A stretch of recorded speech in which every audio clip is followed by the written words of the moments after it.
the goal of this whole series is to how do you create a business from home? And the idea here was that, we actually been planning this for a minute, since like February, to do something with General Assembly and Who's Your Landlord and our Take Ownership podcast. And everything kind of clicked at really a very dark time in our country's history, right? So for us, a big piece of the idea of building a business from home is that one of the ways to freedom, if you will, within the systems that we operate is by owning your own thing, owning your own business. So we're going to have a candid conversation about the process of raising funding through the screen.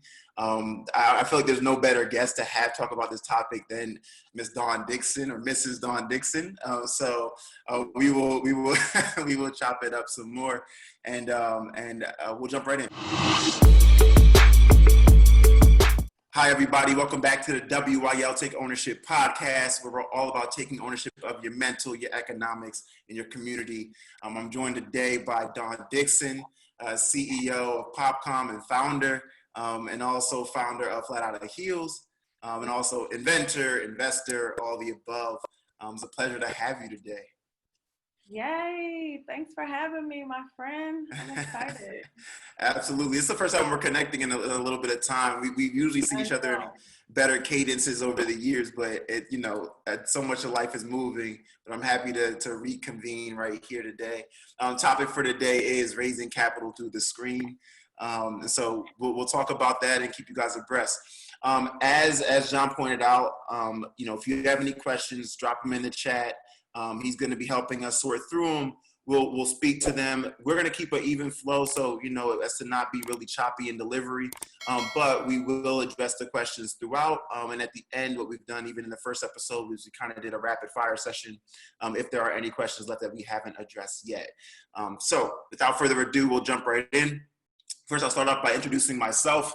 For folks that have joined the first two times, you've heard from some of this spiel before. Every time maybe it's a little bit different, but I am CEO, I am an actor, I am a model. I just try to do it all. God's given me a lot of gifts, and so I try to make sure that I make them pop as much as I can. Short story on me is I'm a two-time founder now. Who's Your Landlord is my second business. Founded my first business in college called Untitled, which was a brand development firm. I am CEO and founder of Who's Your Landlord, WYL.co. We're all about empowering and informing the rental community through landlord reviews, housing literacy content, and software for real estate developers to better understand and engage their residents. In terms of my acting and modeling days, I've been on the Today Show a bunch of times, done New York Fashion Week a bunch of times, worked with companies like Nike, Facebook, all kinds of companies, Starbucks even, but that's not cool anymore. So that's where I'm at. And what I'll do is I'm gonna switch over to Dawn and have Dawn introduce herself. But before she does, I wanna highlight, Dawn is the first ever Black woman to raise over $1 million in a secured token equity crowdfund. Any color. Any woman of any color. All right, I'm sorry. Now let me not even minimize to just one thing, right? Any woman of any color. And you've now done it twice. So, Dawn is definitely the right person to know in regard to raising capital through the screen, quite literally. And also, we're going to riff a bit about, too, the normal VC structure, the normal angel investing structure, because she's also very privy to that for her previous businesses as well. So we'll touch on every single angle of it as much as we can in this time that we have together tonight. But without further ado, Dawn, I'll pass it off to you to introduce yourself to the crew at home. Welcome to everyone here. Thanks for joining. I would consider myself a serial entrepreneur and an inventor. That's really what I call myself, because after 20 years of being an entrepreneur, and I've done so many things, and my companies have all done well. So that's where I put myself. But right now, my focus is PopCom, and we're building some really cool technology. I can't wait to talk more about that, but just here to be a resource. I have accomplished many things in my entrepreneurial career, a lot of media, but at the end of the day, I think I'm most proud of just like the tenacity. Media is easy to get, but staying in the game and, never giving up, that's what makes you real. You don't need the media. At the end of the day, it's about the revenue anyway. So I look forward to chopping it up more. Yeah. No, I got to say, it's been awesome to watch the growth of your business is. And also too, the growth of your team as well. I just love that, because I think entrepreneurship has started to become glamorized, and not started in terms of recent history. This is more of the last decade or so.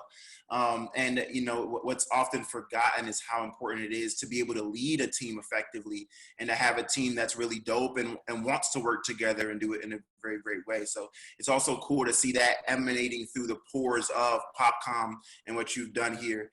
And so all that stuff, guys, we're going to touch on today as we flow through. But again, to Dawn's point, use it as a resource. That's why we're here. My first slide says congrats, because I wanted to congratulate you on the most recent equity crowd fundraise you did. Thanks. Another $1 million plus. So kudos to you. This just happened like a month ago, y'all. So I don't even know. Has it been a month yet? It's just about a month? Almost a month, but we did it in 47 days, which was, in the middle of the pandemic. Of COVID. It was amazing. Yeah. Really, really great stuff. Awe-inspiring, to say the least. And again, just reiterates why, I wanted Dawn to talk about this topic in this series. So you guys will get a lot of information. Keep that notepad out. You're on a computer type of way. And feel free to ask questions, right? Like the reality is, folks at home right now really are all across the range of entrepreneurs. Some folks are thinking about being an entrepreneur. Some folks aren't, but just are interested in the idea. Some folks are in the process, maybe they're a year or two into their business, and some folks may be further down the line and just want to come and learn more information. Because like I always say to my team, in order to work here at Who's Your Landlord, and in order to do anything anywhere, I think you have to be addicted to learning. So I'm loving that people here have that insatiable feeling and want to make sure they're learning a lot, and we'll make sure you get some stuff out of this tonight. First thing I want to touch on, and you touched on it already, Dawn, but investing in the time of COVID-19. I spent time talking to a lot of VCs. I have mentors in that space as well. And when COVID really hit, and I'll focus it on the US for now, that first real month, March, April, and maybe even a little bit into May, a lot of VCs or venture capitalists stopped investing. And they looked inward. They started looking at their portfolios. How can they provide some bridge financing to get you through to the next round, or to get you through while there's no customers? So as a result, if you were going out into the market looking to raise funding, it was hard. You were hard pressed to get it. And even for our company personally, like we were thinking about raising capital at that time, and kind of worked out where we ended up raising now. We're raising at the end of this whole kind of period. But, and I say end in terms of the end of the moratorium that VCs put out there, not end of COVID. It's still a thing, so please still stay home and be respectful of others with the mask. But that being said, though, VCs really had to look inward and make sure their companies were right before they were able to then talk about how do I get comfortable enough for the founder through a screen whom I've never met before to then cut a check to this founder. Usually you're meeting over coffee, over drinks, subsequently, so over and over again, you're connecting with these folks and then eventually arriving at the finish line. So that being the case for you, Dawn, how are you thinking about, and mind you, I will break down for folks at home too, we'll get into the nitty gritty of the differences between online equity crowdfunding and angel investing or VC. But just for you, Dawn, how are you thinking about that going into the process of raising during this pandemic? Well, the thing is, I was already working on raising before. Everything kind of hit us within a 1 week time as far as severity. It was I remember I was out to eat on March 14th, and then on my phone, it was you can't go out to eat anymore as of midnight tonight. So we were already in the process. We were already getting ready to raise money. We were experiencing delays, which I'll talk about that later, all of the challenges, but it just happened to happen at that time. And I didn't want to slow it up. And my instinct told me that it was actually a great time to raise money when people are at home and paying attention and not going out to eat and not doing the things that they would be doing with their disposable income, and looking for ways to have security in their lives as individuals when jobs are now uncertain and when, they don't know where their money's coming from. This is the time when people are starting to feel how can I create wealth? How can I invest in something? How can I get my side hustle? How can I start that business? So it sparked that. And that, I see the bright side. I'm a glass half full type of person. Mm-hmm. No, it makes a lot of sense, and I think you have to be in order to be tenacious and in order to get things done effectively. That plays into it. And so, what I'll ask you to do too, as we talk through some of these topics, is a lot of them will just be, I think, knowledge to provide to the audience, but also to take yourself back to when you were first starting, like the entrepreneurial journey. And I know, we met, I think, in 2014, 2015, around that time. So, obviously you were already into the entrepreneurial game, but you could use that as a snapshot in history, or you can go back further. But just to give folks a range as to like how to approach these things in the different stages of their business, as best as you can. That's what we'll kind of flow with tonight. Yeah. But first, just some preliminary things. What the idea of what is equity? Equity is the ownership you have in any entity, right? So, you think of your business as like 100% pie. And over time, if you do take on capital, what you tend to do, if it's investment capital versus grant capital, is you tend to give away equity over time for the money put into your business. As a founder, you tend to have sweat equity, meaning you've worked your tail off, you've literally sweat for what you have. And with your team members, you can, what we usually call vesting, a vesting agreement. Oftentimes, somebody joins a team that's very, very valuable. And depending on the time frame of it as well, in terms of how you want to introduce this, you have a vesting schedule, which means there's usually a 1-year cliff. You have to be at the company for at least a year to prove that you're going to be there long term. And post that, you accrue 1/4, or whatever your vesting schedule is. If it's 2 years, customarily it's 4 years, but you accrue 1/4 of that equity over that period of time until you have your shares. And the idea there is you want to ensure people are in it for the long haul. So usually for full-time hires who have proven that they're really, into the business, into the long-term vision, that's a conversation that eventually gets broached with the CEO or with the founding team. For you, Dawn, what is the word equity come to represent for you? And how do you look at it through the lens of taking on outside investment as well? Yeah, and I just love your breakdown. You sound so educated. I just love to hear that. We had to learn that the hard way. Did anybody sit down and break that down to you like that? Nobody ever broke that down to me like that. I had to learn the hard way when I was about to get my equity taken from me. And I'm like, what does this mean? So real. Yeah, so I think for me, equity, it means control. But then I learned, as we learn, that not only is it the equity, but it's also the class and the rights to vote. So, that's how you see founders getting voted out of their company and fired because you may have the most equity, but you don't have the most control. So maintaining both equity, ownership, and control is important. And as you start to get more investors, you may very well go down to, it happens to these very large scalable companies. The founder could be down to 30, 20, 10%, depending on how much money they raise. But if you still have those controlling votes and those different, classes of shares that allows you can still drive the vision, So the way I look at equity is, when you talk about the pie, it's a great example because a lot of people will get nervous and say, oh my God, I don't want to give up this much. I don't want to give up my company. And I used to think that way too when it came to like, I want to have 50%. Right. But I said, listen, I can bring in some strategic investors that will turn my percentage in value worth way more than it will be in value as far as price per share than it will be if I hold on to it and don't take money, and not only money, but money and resources. I don't take money from people that can't also help me move forward, because at this point we need more than money. And basically all startups need more than money. You need someone to help guide you, make introductions for you, help you get customers, investors, because they want so much in the early stages. They have to work for that. So right.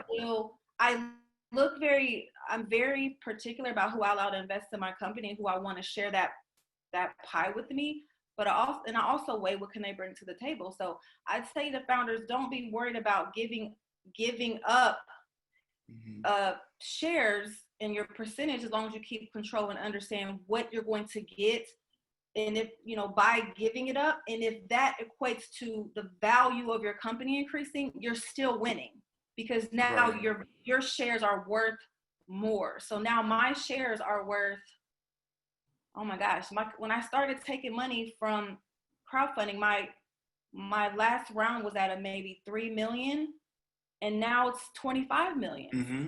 So my shares are worth much more than they were worth at a 3 million valuation. Yeah.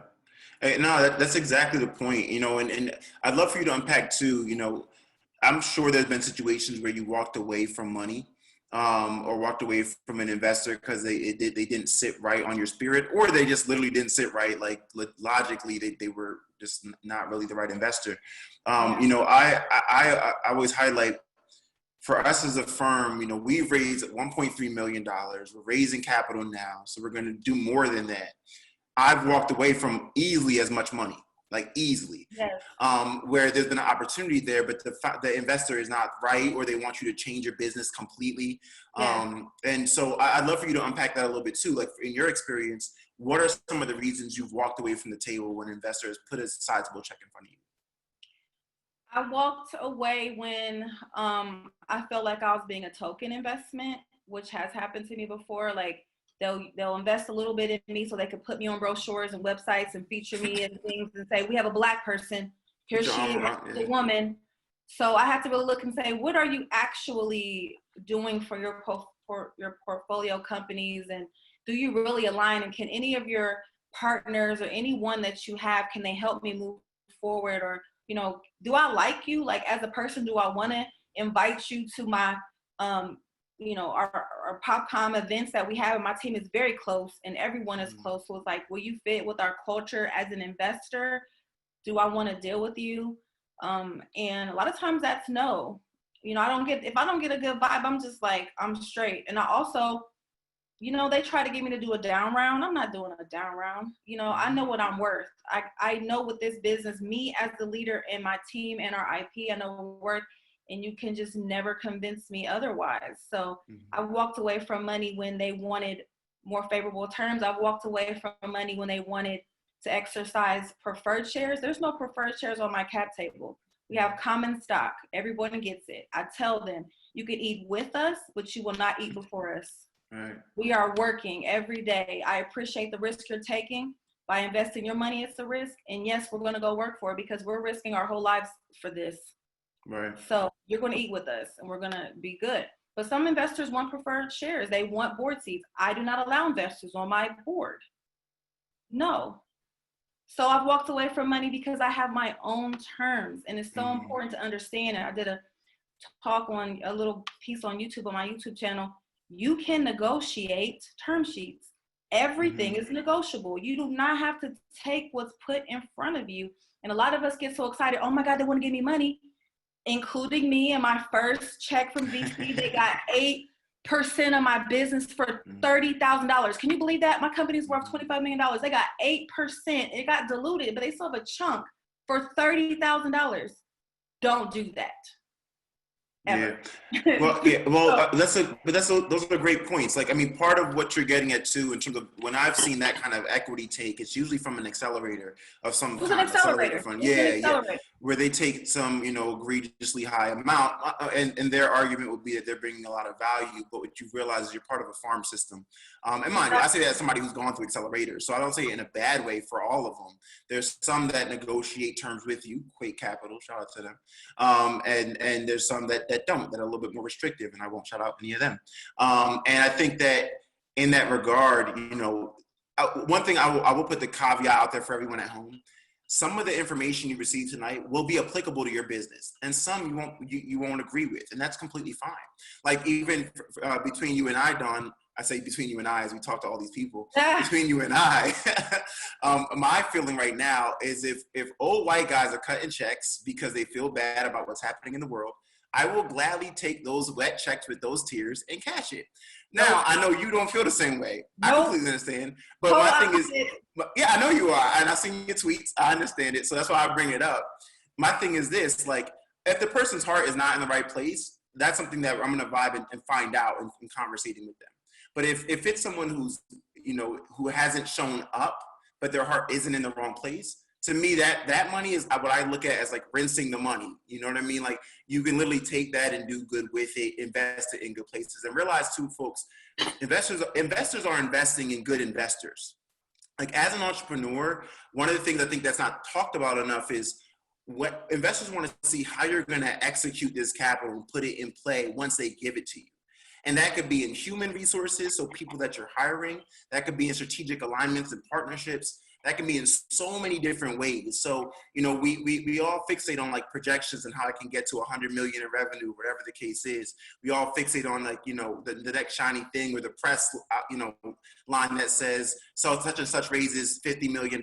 We all like look at those things. But in reality, it's like, how do you take this check and reinvest it across your organization for it to grow exponentially? Like that's really what an investor is buying into. But yeah, I mean, I like, look, I have my opinion on that. I want people at home to also learn your opinion on it too, because I think it's very, very valid. It is. And so if you want me to share my opinion about this, and it's really like this, which, listen, all I said was on Twitter, Dawn Dickson and PopCom do not want your money. But that leaves plenty of other companies that will take it and that want it. And if that's what they want to do, cool. But again, I just explained why I'm particular about where I take money from. Your wet check is no good here because it doesn't come from a place of authenticity. If you are just now realizing today, when a man got to get his neck nailed on and shot jogging and whatever, to realize that Black founders, we're talking about educated experts like that we deserve to be invested in. It takes like somebody to get killed for you to say, we've been here. We're not my type of person, because you're not tapped in. You're definitely in the dark and you're in denial. And so, like I said, we're a close family. We're like-minded people. I don't want to deal with you. I don't want to have to talk to you, report to you. I don't want to hear your opinion. We're not even going to be friends if you just now realized what Black people in America go through. You're not even good enough to be my friend. That's how I feel. But take the money and put it into people that need it. My community, you know, my colleagues, my peers, please. I personally do not need it. I've proven it. I'm about to prove it again. So it's like, I spoke for myself saying, the community has our back. I can never speak for the entire Black delegation because everybody has not been able to tap into crowdfunding how I have. So it's unfair. So, certainly, and that's why I like the diversity of thought, right? Because again, we're not a monolith, right? As founders, we're not a monolith as people. There are executable ways that we go about building our businesses. And the only thing, and you and I have talked about this personally as well, the only thing we ever ask of any of ourselves as peers is you do what's right for you. You know what I mean? Like, can you sleep well at night?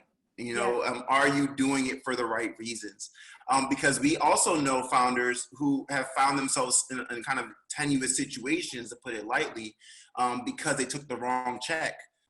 Or because they gave up voting rights, right? Like, personally, right? So, you know, a lot of what we're talking about is from a collection of years of experience in entrepreneurship. There's no linear path. It's like the path that's right for you. They're just glimpses of pieces of our path that come together. And so, the question I have here is, you know, what impact does raising capital have on your equity? I'll start by just saying, you know, thinking of it this way, you know, you mentioned earlier the idea of, you know, you go from being worth $3 million in terms of the business and now 25 million plus. There's an adage that, you know, 100% of nothing is 0%. And so, is $0, right? 100% of nothing is $0.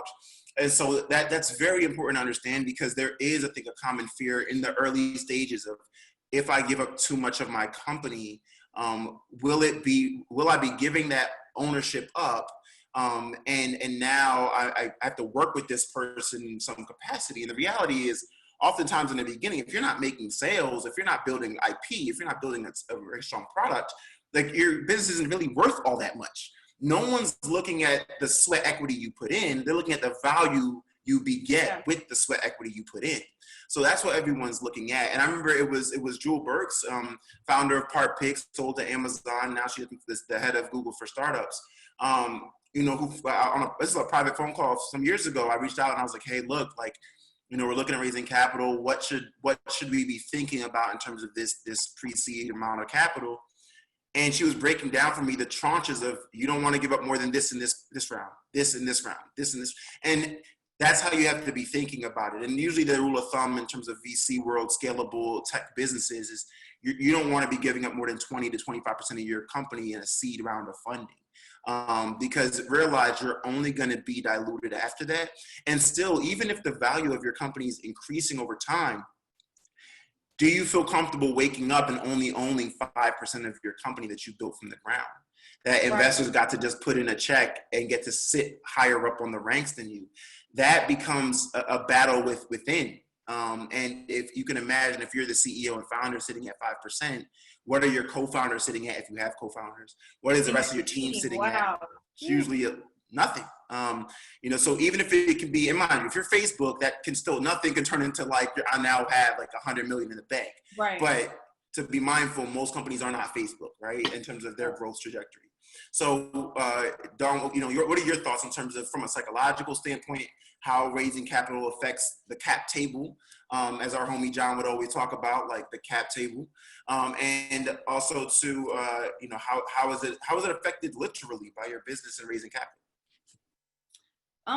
So first, I would say just everybody try to stay away from like non-dilutive stock agreements. So that way, when you dilute down, so you have this, like he said, this pie, you have, maybe in the beginning you have 4 shares because it's like your co-founder, a few people. Then you make more shares, so everybody's piece is smaller. Mm-hmm. And so it's like, first really have an idea of how, like Ofo said, how far you want to go down with that pie and where you see yourself at the end of this on that journey. But for me, like I said, I always think about it as, how can the people I take money from help me move forward? Selling the equity, it was challenging to wrap my mind around, around having people in on the business and all of those things. But I think psychologically, it's just like, do you have the right people with you? Jewel had the same conversations with me. She mentored many of us and shared her experiences, both negative and positive, with us to try to help us to avoid to make some of the mistakes. And that's, I feel like, all of our responsibility, each one teach one. And so she also shared with me, like, find another way to raise money. She blatantly said, like, don't go after VC money if you don't have to. Find another way. I'm like, what other way? She's like, I don't know, find another way. I can picture her saying that. Yeah, just find another way. Anything. And Jewel actually is an angel investor. And when she exited and sold to Amazon, she actually made a personal investment in PopCom. And I feel like that's also our responsibility to reach back and do the same thing. So, definitely giving equity impacts you raising capital. But if you really shape these agreements, and I'm not telling you to do what I do, I'm not a lawyer, I can't give legal advice, but I have common stock, all common stock, couple different classes. One's a voting class, which I own all of them. And then there's another class for everybody else. And there's no, I have one agreement that's semi-non-dilutive, which I didn't know any better back then, or I wouldn't have done that. But if you really pay attention to just how you structure these agreements, it won't really come back to hurt you. Now, I know several founders that gave up voting rights, that brought investors on the board, and these investors actually crippled them and prevented them from being able to grow, to raise money, to make acquisition decisions, because they were controlling the company. And you never want to be a founder, especially in the early stages before you get to execute your vision completely, where you have somebody stopping you, because keep in mind, they're protecting their investment. You are trying to protect the life of your business and pivot as needed. And I've seen founders literally been prevented from pivoting and selling their company or doing anything because the investors were exercising control. So if you just make sure you always have your own attorney. I don't care, like, it's a must-have expense. You have to figure it out, how to have your own attorney, and even try to have your own term sheets to counter, but if you do your docs right, it will be okay. You know, I had bad deals in the beginning, and I found a great attorney that helped me to go back and renegotiate my agreements. I'm telling you this transparent wise to let you know, founders, if you're in a bad situation or you're not happy with your initial deal docs, go back and try to renegotiate them. They was pissed off when I came back to renegotiate, but I got over half of them to do that. And, you know, I asked them, could they waive their discounts, because the discounts on those convertible notes were holding me hostage from being able to free up capital to raise money, because your discounts is holding up my stuff. If you're not going to give me any money, waive those discounts and convert to common stock now. And they was mad, but you know, I got it done, and I freed up shares. It was either that or my company was going to close down. I had no more stock to sell.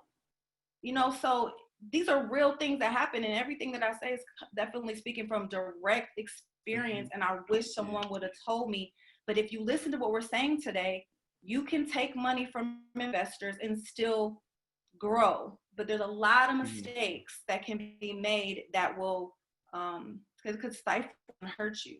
Right, and that's the thing, is like, I think that the assumption is money equals light it on fire to grow very quickly, and the reality is it's not always that simple. Some things I want to unpack from what you just talked about. Voting rights is the ability to vote on the direction of the company. So usually your board members have voting rights while they're sitting at the table, so they can determine what direction the company goes. If you own all the voting rights, or if you own a majority of them, you can always dictate where it goes.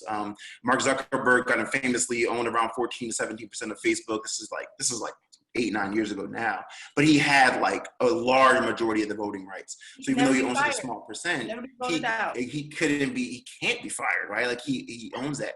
So, you know, that's one thing to unpack. Dilution. You know, you talked about like non-dilutive shares.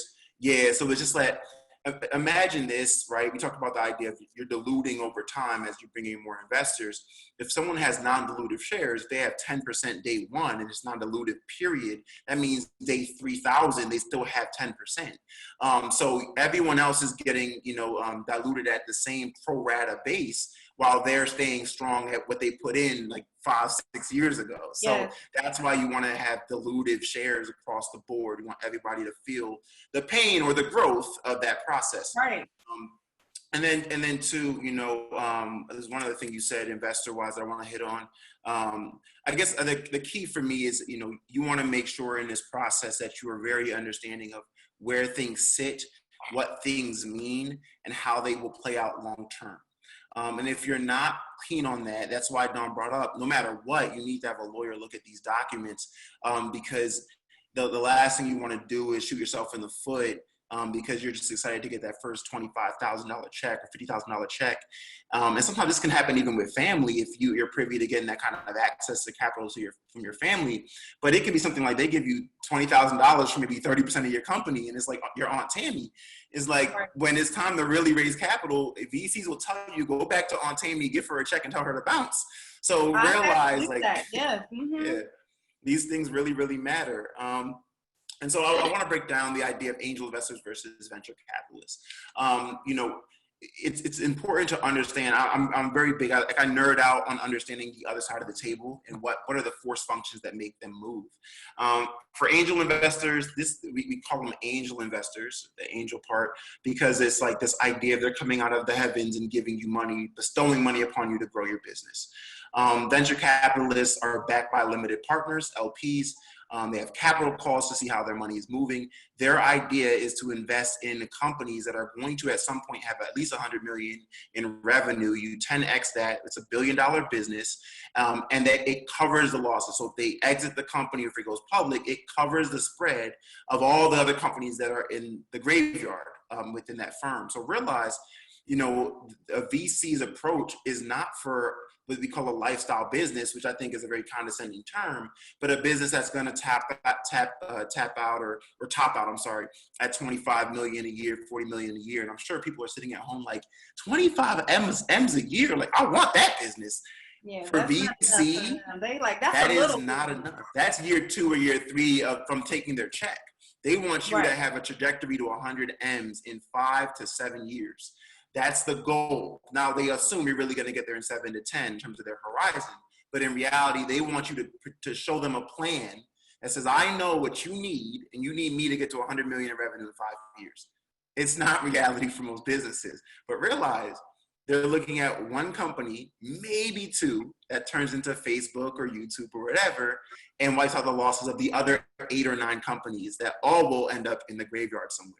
Yeah. So VC is a very specific model for very specific businesses. If that doesn't align with the kind of business you want, if you want to sell t-shirts, that's dope. Make some amazing t-shirts and don't take VC, and they won't give it to you anyways, but just be mindful of how you're raising capital. Angel investors, on the other hand, they really can invest however they feel. This is a high net worth individual. Usually accredited investors are folks that have over $1 million in net worth, over $200,000 annually in income for their family. And that they get labeled accredited investors. And we'll unpack too the equity crowdfund piece, because that's in here as well. But it's important to understand an angel investor, they could invest in Dawn because Dawn is an amazing founder who's driven, and I really respect her. And they can cut her a check. Doesn't mean it happens like that often, probably not, right? But like that can genuinely be a reason why an investor would give Dawn $25,000, $50,000, $100,000. An angel investor, and with angel investors in general, there's some organization around angel investment groups that tend to move more and more like VCs, where they'll have some kind of organizer do some deal flow, and they'll do these meetings once a month or once every quarter to look at new deals. But it could also be a rich person that just wants to invest in startups because they have that risk profile. Dawn, for you, what has been something you thought about a lot in parsing through who are the right investors for PopCom, for Fat Out of Heels, or for any business you've started? So you said, how did I get those? How did I? Yeah, like how did you determine which kind of investor you were going to go after? Yeah, definitely. I got distracted looking in the comments. I do want to answer something real quick. Oh, yeah. Yeah, I want to say something. So someone said, I thought this was going to be a session about launching your business from home. And it really is. We just jumped to the part of that where it's like, this is how you decide how to fund that business, and giving you education on, the fundraising side of it. If you're looking for like, I have a business idea, what do I do? This isn't that part of it, but we're assuming that, this is a section where what you want, the kind of business you want to start. And we're trying to help you understand like what type of money that you're going to need to scale that business from home, right? Because you want it out of your home eventually. And I think both Ofo and I started our technology companies that are now worth millions of dollars from our home. And this is how we got out of our home. So I think everything we're saying today is valuable for every level of business. And I do hope that you stick around to hear the rest. So that said, the reason why, so in the beginning, I picked like who would understand my vision. And of course, these were angels. And these are friends and family and people I went to college with. So my very first venture in 2001, I started my first tech company from home. And, I raised money from my college friends, that were alumni of my school, and people that I knew would understand the business and understand my vision. And they were definitely friends and family. So something I learned, and once again, I'm not an attorney and I can't give legal advice. Something that I learned was there is a rule, I think it's under Reg D, that allows you to raise money from 35 unaccredited investors in what's your initial friends and family seed round. No more than 35. Now, if you want to do more than 35, is a different type of filing that you have to do. But if you want to get money from 35 people that are not accredited, just take their check. It could be 1,000, 2,000, 500. You can do that to 35 people max. So I'm like, okay, cool. I'm going to get as much money as I can from friends and family. And so my first business, I got $10,000. It's 2001. So that went pretty far. I started it and we started rolling, we started making money. My next business I raised for Flat Out of Heels.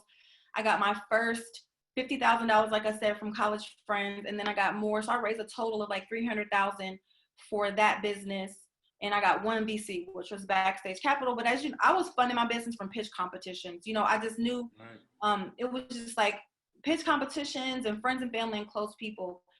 Then when I started the tech company, so like basically my first company, I didn't know about VCs. This was 2001. My second company, Flat Out, at the time VCs weren't really into it, but I knew that I could fund it. So I focused on angels.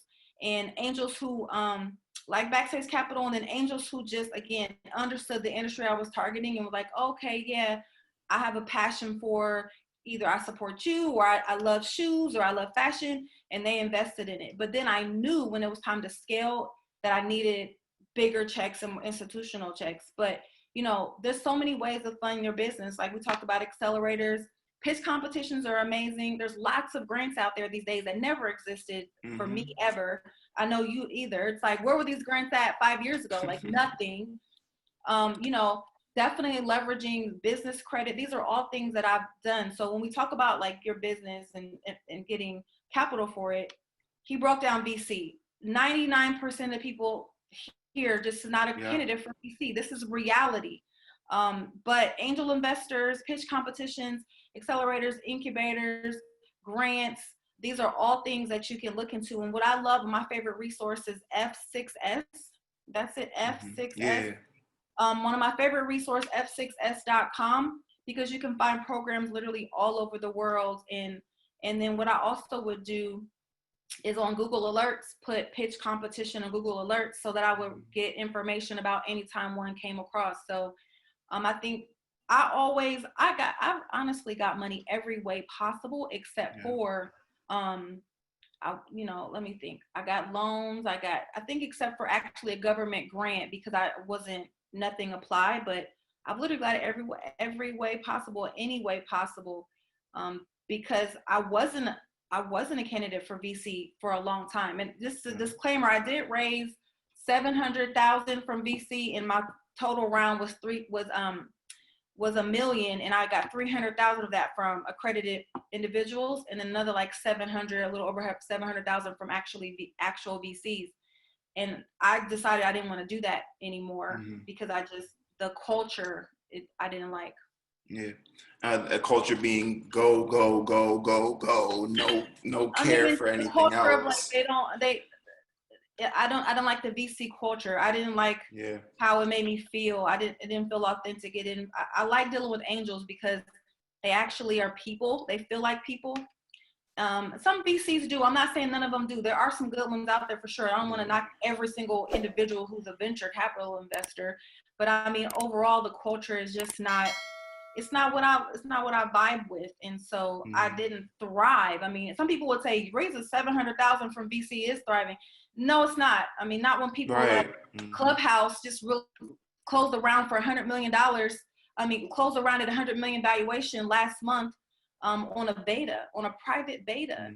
I think Quibi was like that too. Quibi had raised like $1 billion or something without even releasing. Crazy. Like you come out the gate with $100 million valuation, VC led, on a private closed beta with the UI that is probably like the first version of it. So it just, I didn't like that culture.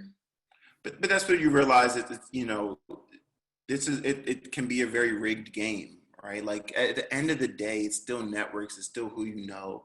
Still less than 1% of VC capital goes to Black people. Like these are just facts that if you don't know, you don't know. And I think it's important to be very, very mindful of that. And someone had asked earlier, I want to make sure we hit on this too, the idea of a down round. So as you're raising capital, you have different stages of funding.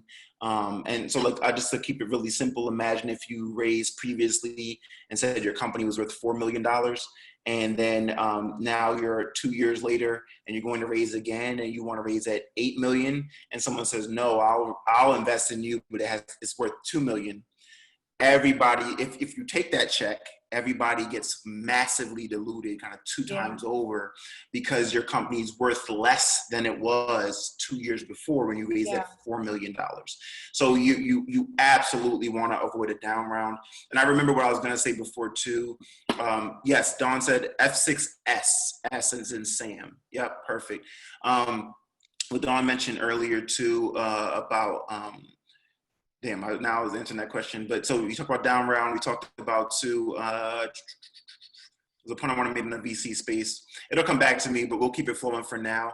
And I appreciate too, keep the questions flowing as well when it comes to this stuff, because we can certainly unpack this. And that's perfect timing. The next topic was stages of funding.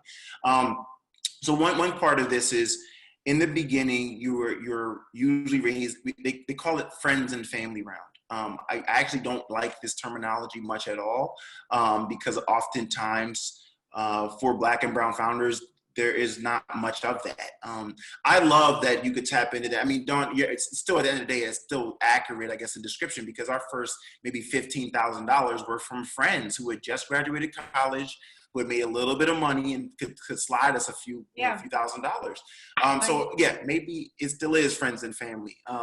But for many of us, friends and family means like, yo, I chip in with groceries, or I chip in with rent that month, so you're not on the street, right? That's angel investing in the beginning for many of us. And so, grants are a huge win. Pitch competitions. I think our first $40,000 or so were purely from pitch competitions. That helped us to even get a product off the ground. So, be cognizant of all these other ways to bring in income for the business, but not income in terms of revenue, income in terms of investment. And of course, you could also generate income in terms of revenue. The frustration I've always had with that is we all grow up hearing the adage of it takes money to make money.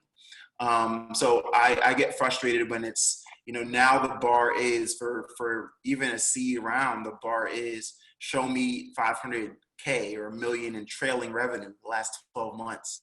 And you're like, wait, I thought your seed, like you're supposed to like help us find product market fit. Exactly. I tweeted about this today. Yes. What did you say? What do you have to say about it? I tweeted about a company that's in my industry that raised $45 million in 3 years, 2.5 million out of the gate. And basically, I got $1 million. So the VCs out the gate gave them 2.5 million. They exaggerated their traction. They weren't doing well. So then they got 43 more million. And they got all they needed. And then they burned through that capital in 3 years, and they're closing today. It got announced today that they're closing.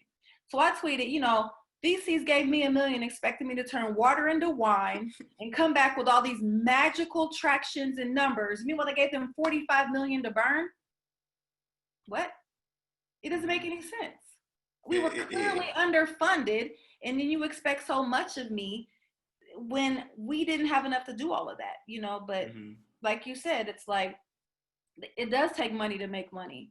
But on the flip side, VCs, I believe strongly after watching and observing this trend, which is why I like angels, is that VCs set companies up for failure by infusing too much capital too quickly before product market fit, proof of concept, and a marquee customer to generate revenue. And they push them and push them and push them to burn and grow fast. And then they crash and burn and fail because they didn't even know what they were doing in the first place. So I do believe slow and steady wins the race. And that's why companies like Who's Your Landlord and PopCom are still in business today. Because even though we thought we needed more money, we still took it. We still stay focused on the goal. And a lot of our peers and people in the industry that are closed down now and didn't make it because they got too much money too fast and gave up control. And, it's like, we're still here. And now we got it. We know what we're selling. We know how to scale it. And now any money we get from here, then it goes. So I feel, it hurts companies to raise too much too soon. And they're starting to see that, the stages are there for a reason. I think I'm a milestone driven fundraiser. I raise money to reach and exceed the milestone that I set, so I can come back and demonstrate that I've done that. And that also helps us to stay on, our KPIs and be focused on milestones, with the ultimate goal being revenue. That's it, growth of revenue. And you can't forget that businesses, I think the tech industry has gotten away from this a bit, or did, and now it's coming back. Businesses are revenue generating entities. So if you're not making money, you don't have a business. And if you can't see the path to making money, you don't have a business. And so I just want to highlight that, like, historically, and I'll say historically, and I mean still today, right? Now, pre-seed capital is, I'm going to give you money. You come up with a great idea. You have kind of a product in place that's coming together. You have a cool team of 2 or 3. I'm gonna invest this money so you can get product market fit to an extent, right? Figure out your product. And a really good MVP, minimum viable product. Exactly, right? And Yeah. KPI, meaning key performance indicators. Like you want to know what is it that you're actually driving towards. Your seed round is pre-seed, it's not product market fit, it's more MVP. Make this initial this viable product, this most valuable product that you can then get into the market. The seed round is going to be, I want to help you get to product market fit. Go out there and get customers to show that this works. So I'm going to invest in you to get there. And then post that. So you're talking about Series A, B, C, D funding and on. I'll focus on A first. Series A is, I'm investing in you now because you've proven traction to me. This is growing. You do have some semblance of product market fit. Now go and make millions, tens of millions a year. And it goes on from there. And you're getting into D and E round. You're talking more about private equity firms backing you. So you're not even in the VC world anymore. You're talking about bigger checks than even that. And that's kind of funding your way to massive growth. And a lot of companies make that bet, and like the Ubers of the world they're thinking of saturation across many markets internationally more than just being profitable. But what can, of course, hurt is if laws change or if there's a pandemic, those things can very quickly affect your business, and there you kind of are. What I was going to mention earlier, too, is the idea of understanding what people are thinking across the table. Some angel investors literally just want to be able to say they're in the know. They're working with cool entrepreneurs, and they'll invest off of that. And what you know is your conversations with them are about vanity things. They care about press. They care about these different things. And that's all they want to hear. You're in the press? Cool. I can say to my friends, I got a cool founder I invested in. With VCs, a lot of times it's around how are you incrementally growing? But it's actually not around that per se. It's a very famous VC, I'm blanking on his name right now, but out in the Bay Area, spoke about this recently, was for a lot of venture capitalists, they're making a carry. So every time a company exits, they get some kind of percentage kickback in terms of they found that company, here's your earnings. Then there's a management fee that they get as a percentage of the fund every single year. So the larger the fund, the larger the management fee, the more they get paid. And so if I'm a seed investor and I invest in Dawn's company, part of me is investing because I can see her at least making it to Series A, which then means that if she gets another check at Series A, I can tout that my firm found this diamond in the rough, got it to Series A, and I want to go back out as a fund and raise more money because I've proven I can get companies from seed to Series A. The issue with that way of thinking versus literally just thinking of business as a success is that you're literally pumping a system, especially if it's connected in terms of connections. And I can call my buddy at this firm and say, hey, look, I got this good company. They're growing very fast. They need Series A funding. The problem with that kind of flow is that it's not predicated on great businesses and predicated more on who we know. And I have a good friend of mine who's an investor, and he said this to me very, very candidly one day.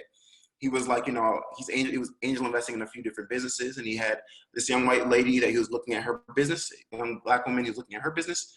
And he was like, what's sad is it came down to the black woman. If she took this check and used it and anything happened to the business, she would not be able to bounce back. But the young white woman, if he invested in her business, he knew her parents were rich. So he knew that within a rainy day situation, her parents would come to the rescue and give her an extra 25K or extra 50K to make payroll. And so he ended up investing in her company simply because she had a net to fall in, versus the black woman who he said kind of was out there on her own. Even if it was more profitable as a business, God forbid a COVID-19 happened and now she's out of business potentially. Yeah. Whereas this other woman, her family won't let that happen. So there's so many psychological things happening when you're raising capital that it is incumbent upon you to be mindful of. Otherwise, you will find yourself getting got. And that's how it flows.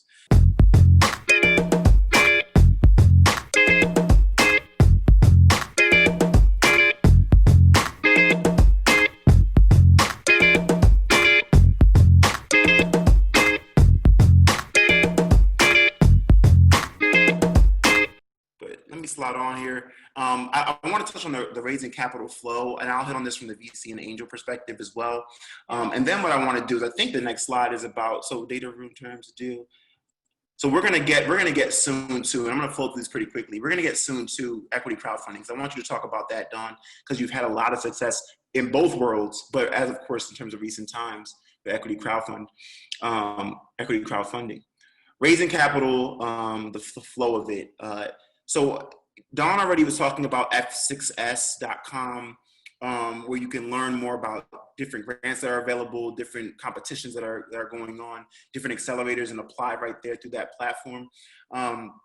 You can find out what companies are raising through sites like Crunchbase. That's a site that usually will, and it's usually pretty loose. It's not necessarily always the most accurate, but it goes off of press clippings. They'll tell you what different companies have raised. So it's a good thing to look at Crunchbase to understand how do you kind of measure up to other companies in your industry that have raised capital before you. Another thing too is, when you're trying to get, because people will ask oftentimes, how do I get introductions to angel investors? A key thing is angellist.co is a great way to start to learn what angel investors are investing in different industries and spaces. Yeah. Once you see those names and those tangential companies that are similar to yours in any capacity, you can throw that name in LinkedIn and then see who your mutual connections are. Whoever the strongest mutual connection is, so if it's another fund manager, or if it's another founder, you can ask that person to intro you to that investor if they have a good relationship with them. And the best way to do this for folks at home that are interested is create a simple blurb for your company, 1 or 2 sentences about what it does, 4 to 5 bullet points about what you've accomplished, KPIs, as Dawn has mentioned, key performance indicators, that you can put a snippet of and copy and paste that 1 million times into other intros. So the idea there is that you want to give your friend or your connection the template, give them what they need to quickly make an introduction. There's no sweat off their back to then facilitate that connection between you and that potential investor. And historically I've been this way, but I think I've changed my perspective on this now. I usually don't like providing the deck in my first email. I like to first just have a conversation over 30 minutes or so just to get to know the person, and they get to know my business as well as me. And then usually I follow up with the deck as like a hook. Where I'm at now in our business is that I'm looking for serious investors. So they're going to get the deck immediately. I want to know if they're interested. If they are, we'll have the conversation. We won't even bring up the deck, to be honest. We'll just talk about the business. After that, it might be passed on to their partners, or they themselves are the decision maker, and I'm sending to them a data room, which I'll get into next as well. But Dawn, for you, what have you seen to be your flow that works really well in terms of finding investors? So early on, finding investors, and then moving things through to the finish line of getting them to invest in your company. I found investors by going to events. Now things are a little different. There aren't events happening, but let me rewind. Yes, there are, because there's a lot of events on like Hopin and these platforms. I did a couple of them, and people are now like really in there engaging and making connections on these virtual conferences. So again, that's how I built my network of investors, going to conferences and showing up at all the conferences, and they eventually just start recognizing me. I mean, I'd say, I would always make a point to, if there was somebody that I wanted to meet speaking, I would go to their session and I would ask a question. So they would see me, and then after it was over, I would go up to them. Now I'm like the speaker, but it's funny how I used to be the person in the crowd, and I would have a whole strategy before the conference, like, okay, I want to meet this person. And I would go to their session and I would ask a question, or I would just make myself be seen to them. And that's really one-on-one connections is best. And then, also somebody vouching for you. That's why introduction is so important, because if somebody isn't familiar with you, if somebody they know vouches for you, it just helps it get better, especially now there's just like so many more people interested in VC. Like I feel like the exposure, like Shark Tank and things, just like the exposure to like now everybody, if I could tell you how many times people try to get me to introduce them to Arlen, I'm like, dude, go meet her, go hit her up on Twitter. She's there all day. Or go hit her up on Instagram. So it's like taking the initiative to reach out on your own and is the best way for sure. I also would look up companies. So like I study, I know companies in my industry like they're mine. Okay. So I study my industry every day. I have Google alerts on all of the on vending machines, on all of the companies that, you know, are in my industry. I subscribe to all the newsletters from industry publications. And so what I do when I see companies doing things and raising money, I go to Crunchbase and I see who invested in them. And so then I say, at least they understand what I'm doing, you know, and find out like who is even moving in my space. So that's, you know, that's how I connect with them too. But it's very organic. It's very, you got to hit the pavement. You cannot expect somebody to make an introduction, do the work for you, be in their LinkedIn, be on their Twitter, you know, fill out their form on their website, go to the conference, show up, ask questions, and you have to understand that rule number one, don't go on Twitter or don't go on no platform and just hit an investor up and say, I want you to invest in me. I have a company. I want you to invest in me. That is a no. That is the worst way to approach it. How I always get them to respond, I research them. I see where they have an article or something they talk about or something about themselves. Oh, I see you were in the recent article in TechCrunch talking about this. Can you, they love hearing about themselves. Or they'll post tweet and they say something and I'll be like, you know, yes. So engage with them first and then they talk. Like I've literally got everybody to talk back to me because I know how to talk to people without asking for something. People like this get asked for something all day. Like, can you give me? Stroking their ego a little bit or their desire to be just, you know, recognized goes a long way. So you have to do your research on people. I never casted a wide net. I hear founders say, I pitched to I had 100 VC meetings and I got told no 99 times. You're not going to damn tell me no 99 times because I'm not going to pitch to 99 people that don't have a clue about what I'm doing. So I think when I raised my million, which like I said, high net worth in VC, I think I might have had 25 meetings and I got the money because I did my research and I only approach people that I know could help me. It makes sense for them to invest in me. They've invested in the space. They know the space. They have LPs or partners. Like it had to make sense. And that's how I close it. So it's like, you got to do your research. So when you approach people, you have to be clear. Like, I want to partner with you. I want to give you the opportunity to invest in my company because I see you have a track record for this, or I see that you gotta make that connection. And I always stand out and I always get a call, a meeting and everything because of my approach. Well, you mentioned the idea of it. I'm giving you the opportunity to invest in my company. Give you an opportunity. That's such a change in terms. Right. I'm not begging you for a check. I'm not groveling to get a check. I'm giving you an opportunity to turn your money into more money. I'm putting you on to the new hotness coming. You have to, and that's a mindset shift that many founders have to go through. And for a lot of us, look, we're not talking like I'll say for me personally, that's not how I felt in the beginning. In the beginning, it was like, hey, like we try and get this money. So it's like if someone's giving you the opportunity to get a check, you're looking at it through a different lens. I guess indirectly, you still have you harbor those feelings because a lot of the money we turned down was actually very early. So still, maybe you know that to your core, it's an opportunity, and there's certain things you can lean on and you won't lean on. But at the end of the day, it really does take inner work to understand how important what you're bringing to the world is. And I never forget, a friend of mine just kind of quipped it after an event. But he was being asked by somebody else with us, you know, why are you building that business? Like, it doesn't make any money. And he didn't deny that, but he was like, I'm building this business because I feel like it should exist in this world. And I was like, I really fuck with that. Like, I really rock with that way of thinking because that's at the core, the essence of how you want to be as a founder. You want to be creating something you passionately and deeply feel, not just something that will get you the funds to then do it again and sell the company and do it again, right? Like, and that's its own trajectory. But one thing I want to touch on though, while we have this data room slide up, is a data room, just to give frame of reference, is the space where the most important docs of your business kind of live. I have two versions of this. I have more of a light data room that tends to be more demo-centric, more data-centric, more investor deck, sales insights, and go-to-market strategy. Then I have like one on steroids where it's like our founding documents, you know, our operating agreement, our bylaws. That's all in there, so you know we're a reputable business. Then you have your financial models. How are you going to grow? what the cap table looks like, how are you going to invest the capital, what's your hiring strategy.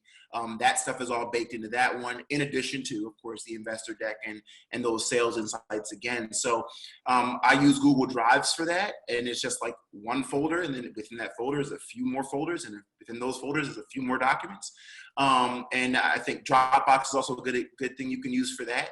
And then you want to include as well in the more beefed up one, your closing documents. So if you do want to invest, if you do believe, here's how you execute your wire, here's where you send your check to, and here are the terms. And so it's very important to keep that in place. And also be mindful that a lead investor, the reason why we delineate between lead investor and participating investors is a lead investor sets the terms with the founder. I'm going to invest in you, Dawn, with your company being valued at $25 million because I believe in it and you believe in it to be at least $25 million in value. That's what we would determine if I was a lead investor in Dawn's company. Right. Everyone subsequently thereafter in that round will come in on the same terms because we already did the legwork to come up with what the structure was. It's not for if you're raising a round of $2 million or $10 million. It's not for a situation where someone puts in, it at this rate, and then the very next person puts it in at a different rate and go on and on. It's like it's not fair to the first investor that put the capital in, especially if you're giving the next person a better deal. So just giving that delineation there as well. And of course, to Dawn's point, if you're a company in hardware or technology, right? From any angle, your IP also is extremely important.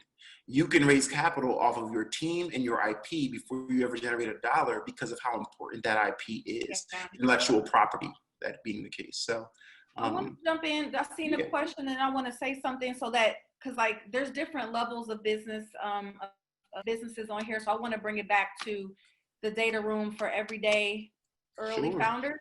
But then I want to answer the question. You can Google due diligence data room checklist, and then many of them exist online. And so every single entrepreneur in this group needs to have somewhere, I use Dropbox, and I use Google Drive for whatever way you want to get it, but somewhere where you're putting all of your documents in one organized way. You don't even have to be wanting to raise money right now. You should always have a data room prepared at all times for your business. Every single month. I do it every day. Every contract that you have signed, download that, make a copy, put in your data room, deal signed. Every partnership, every month bank statement, every employment agreement, every intellectual property assignment agreement, you must have these. Even if you're like, you know what, I just started my business at home, me and my friend, we don't need all that. Yes, you do. From day one, you need operating agreement from day one when you have no money. You need employment agreements between you and whoever's working so that everybody's clear what their job is. Even if you're making no money, you should every single month do financials. Even if you're at a loss, you'll be at a loss for a long time. Make sure you're tracking every single dollar you spend. Right now, today, as an in-home business, as a mom and pop, because you're going to need it for taxes, you're going to need it to grow, you're going to need it. You always just need to stay ready as the leader of your business. So literally every day, every contract that I sign, I drop it in to my drive. So like at any time, if anybody wants to see anything we're doing, it's ready every single month. P&Ls, balance sheets, cash flow statements, bank statements, credit card statements, it's all going into, the folder. So now is the time to start compiling these documents and make sure that you have what you need, because you don't want to be scrambling the last minute when you want to raise money or get a loan or do anything and you don't have your paperwork in order. You're trying to figure out, oh my God, where's the receipt or the bank statement? Every month, make it a practice of just putting everything in a folder and keeping good documentation. And like I said, I want to reiterate, it doesn't matter if you don't make any money. Still do monthly financial reports. It doesn't matter if you're just starting out as you and a few friends. Still put down an operating agreement as far as who does what role, what happens if you guys want to split up, because you don't want to wait till you start making money to decide who gets what. It's going to be drama. You decide when you're broke. It's like the prenup for business. That operating agreement is going to be the foundation of your business, and everybody understands what they get, what their role is now. And then you can easily amend that if you say, you know what, you said you were going to be doing this, but you're not doing that. And per the operating agreement, if you're not doing what you're supposed to be doing, we can vote you out of this and we can reduce your shares. So important when you have co-founders and somebody ends up not doing their part.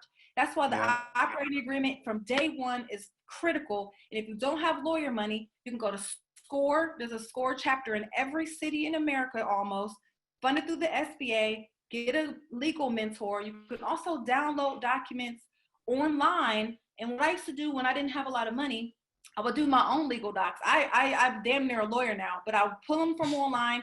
I will make a document, then I will send it to a lawyer for review so that they didn't have to charge me for starting all over again on a clean doc, because they will do that. But now at this point, I don't know about you, Ofo, but like, I know law. You know, I know the law. I've studied fundraising, I know the law there. I just know the law. I've been burnt many times enough to now know to read every single word of a contract and really make sure that you can interpret things. But right now, today, what you all need to be doing, starting your data room, having all your documents, and then really studying like just the law, just for businesses. Understand business law, understand finances. You know, you have to. People have said, oh, I'm not a numbers person. Like, as a founder, I don't, I had to learn how to do my own projections, and I was intimidated at first, but I'm like, if you're not a numbers person, you better become one, because how are you going to make hundreds of millions of dollars not being a numbers person? You have to oversee and be the steward of this money. So that's so important. I don't want anyone to think that this conversation is not on your level. Someone said I'm not on this level. I wish someone told me what we're telling you today when I was not on this level, so that I did not have to make the mistakes that I made from someone not telling me. So when I realized I'm at this level, I didn't have all the tools I needed. So don't stay with us, because even if it goes over your head, you're being exposed to things that you're going to need to know if you do want to grow your business to a large business one day. Period. And someone asked earlier about the idea of what if you're a small business in this process of raising capital, realize small businesses get investments all the time as well. They get loans as well. That's why your business credit is so important in those capacities. I always like highlighting, as a founder of anything, and it could be a small shop, there are going to be the days where you're working in your business, right? And I think I said this on the last call, or maybe the call before. In your business is like you're the butcher at the deli. You're chopping the meat, you're bagging it up, you're then scaling it, weighing it, selling it, going from there. On the business, you could still be working in it and doing that day to day because you enjoy it, but you're thinking of how can I then get enough buffer from this business, this one shop, to make another shop and to make another shop. And usually what you're doing is you're getting cash flow positive. You're able to show growth. You can go to a bank then and get the proper loan you need to open up the next shop. So it's still very, very applicable to small businesses as well. Because remember, small businesses are still businesses that are pretty big. Like we say small business and people think of mom and pop, but small businesses can have 15 people in them and be making like $5-7 million a year, right? So and it's good, and that's a good business. And that's a good business. That's a really good business. I don't want to cut you off, but I want people to definitely, I didn't see these questions. I didn't realize there was a separate question tab, but it says, for PopCom, when you designed your bidding machine, did you get your patent first before you started the business aspect of it in terms of investors? And if so, how did you go about that? Really quickly, there's something called a provisional patent. So when I knew I wanted to start my business, I knew I wanted to build something. I'm not an electrical engineer, hardware engineer. I'm not even a software engineer, but I wanted to build a vending machine with this unique software. I went out and filed a provisional patent. This means you file this patent and it's kept private. It's an intent. It's like you have a patent pending, and then you have 1 year to make it or to come back and file the full patent demonstrating that, you were the first to do this. So yes, I filed a provisional patent first. I went out and then found a team to build an MVP for me. And now, years later, my patent is still pending. But it's important to get that provisional patent filed, because then you are the first to bring that. And so nobody can steal it from you because you put it up first. So even if you say you hire software engineers or anybody, whatever you're doing, to build it for you, The patent is something you filed. It was your idea. They cannot take that away because you have the provisional. You're the first. So it's important if you think it's a patentable thing, which everything is not patentable. If you think that it is, you can go to USPTO, US Patent and Trademark Office.gov, and just do a light research on patents and see what exists and study, and then you could have to pay a lawyer to file a provisional patent. And then I said, how'd I go about doing that? Okay, that's all. I hope that answered your question. Provisional patent first. And then one says, is DBA necessary when you haven't made any money yet, or are you just starting to make money? I know some people who operate under their own name, but then project business names like my name photography services. Is a DBA ready when you haven't made money yet? Like a doing business as, like, yeah, doing business as, yeah, but like but does that mean you already have a business as LLC and you're just doing business as? I mean, when you have a real DBA, it's actually filed as a DBA under the same place that you file your actual business name. So yes, it's important to whatever you're going to call yourself. You need to have your paperwork set up, whether it's LLC, a C Corp, or whatever that is, set it up. And yes, I always operated and thought of my business like a major corporation from the very beginning. I had an HR manual when I was the only person working, because I always said, this is going to get big. So I'm setting this up like it's a major corporation. So yes, have all your stuff ready. I say always have all your stuff ready. That's yeah, agreed. Let me make sure I got my stuff here. Hold up. Here we go. Cool. No, I agree with everything you just said. It's important to have all those documents ready, because you got to stay ready. That's just really the reality of it. And you don't want to be in situations where an investor reaches out to you for documents and it's taking you a week or two to get back to them, because you're not ready. So, and I say all that out of experience, like literal experience. So, in terms of the deal and closing docs, we touched on this already, so I'm gonna breeze through it, but we will touch on these things in depth as we're going through. I want to hit on pattern matching and bias before I switch up to talking about more online equity crowdfunding for folks that are looking at this information. One thing I'll touch on in terms of even like there's a previous question around patents. Remember too, there is a such thing as like a poor man's trademark as well. If you are using a logo or a name, and all right, what are you gonna say on it? I thought that, as a Black person, they'd be like, this is a poor man's trademark. Put it on in an envelope and mail it to yourself and seal it and have the postmark stamps. That doesn't even hold up anymore. I mean, I guess you could try it, but I just, don't. Just go do it right. Go do the work, yeah. LegalZoom.com, $250 to file a trademark. Don't cut corners. I did this. I did the poor man's trademark before. That's what I'm saying. And I've seen where it didn't hold up in the past. Let's just not do anything under that mindset. Sure, I agree.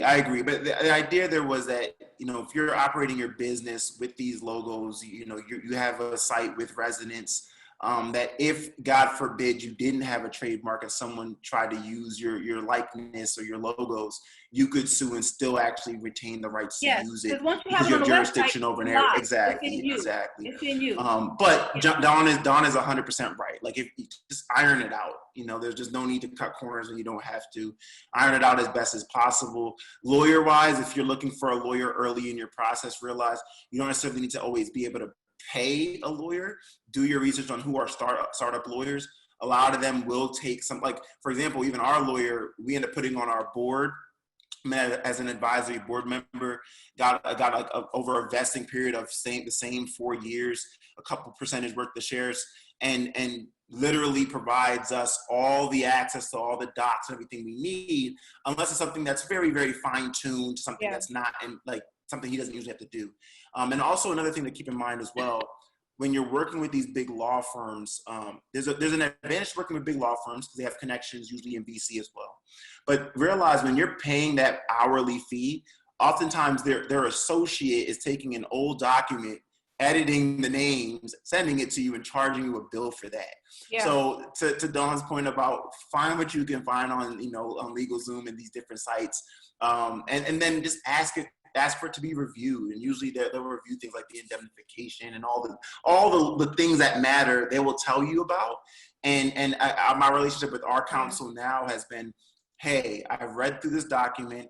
I feel comfortable with this. I'm going to send this to you. Tell me anything I should be thinking about as a business owner.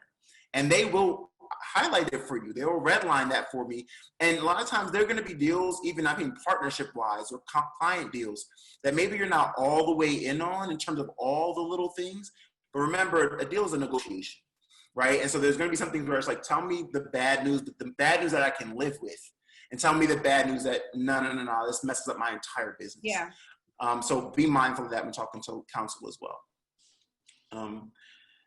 Pattern matching and bias. I want us to touch on this, but I want us to touch on it as a conduit to misconceptions about fundraising, and then as a conduit to this. So what I'll do is I want you first, Dawn, to highlight why you decided to go the route you did in terms of online equity crowdfunding, and did it at all come from a place of not wanting to deal with VC because of, like, your point, 99 investors saying no for one yes, I'm not fucking with that. Like, what was your thought process and why you chose to go this way?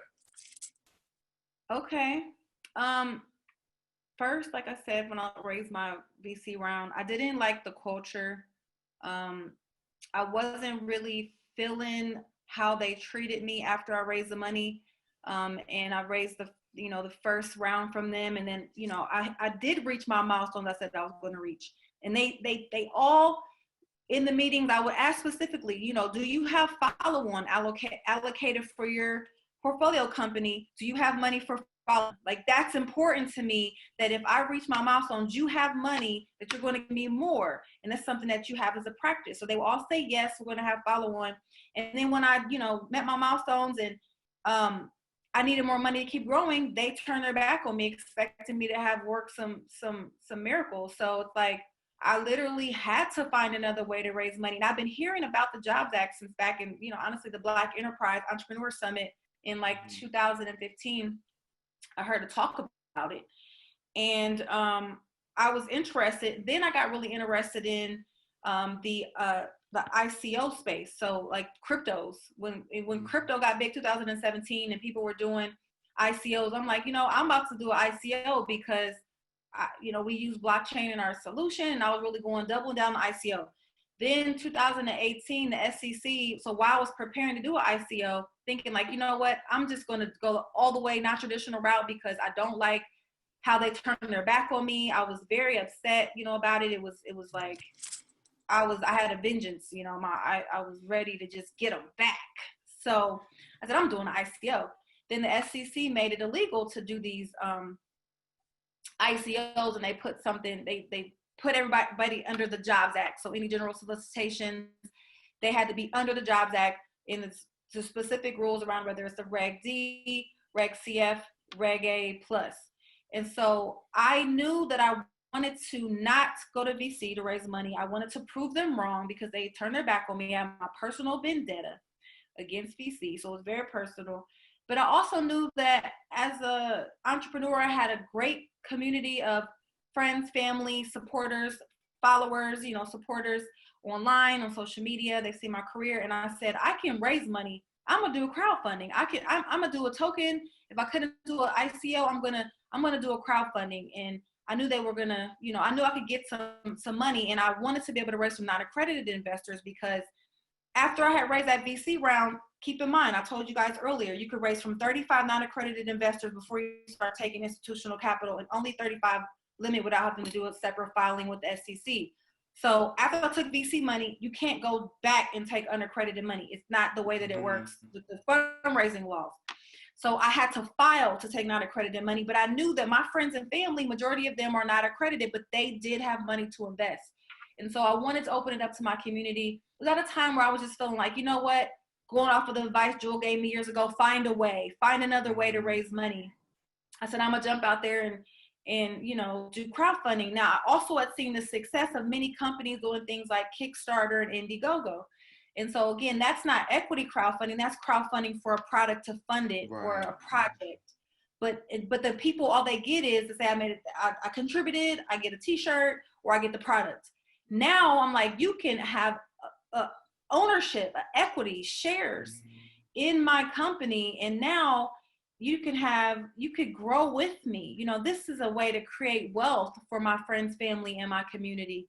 And so I was really excited to be able to do that. And that was very difficult. There was extreme barriers to entry when I did it. But now we can talk about this and lead into it. But some of the rules around the Jobs Act and equity crowdfunding, Reg CF in particular, have been relaxed recently in the wake of COVID and businesses needing to get access to capital faster and government resources and investors not moving fast enough. You can now crowdfund. Almost anyone can crowdfund $250 without hardly any of the requirements that existed.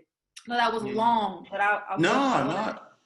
It was very insightful, you know. So both Dawn and I have done equity crowdfunding online. Dawn has been much more successful at it than I have. We closed a successful round of funding. But I highlight this because, you know, the in preparing to go live, there's a lot of financial documents and a lot of transparency you have to then solicit for people's money that are not accredited investors. And the government does this to ensure that you're not taking advantage of people who don't have millions and millions in the bank. Another thing to highlight, I think, too, with the Jobs Act. So the Jobs Act, just to give some clarity to that, too, is Jumpstart Our Business Startups Act. And it was put into place by the Obama administration. And the idea was like, you know, that whole adage, again, of the rich get richer, that has been a true thing, and especially in the tech community.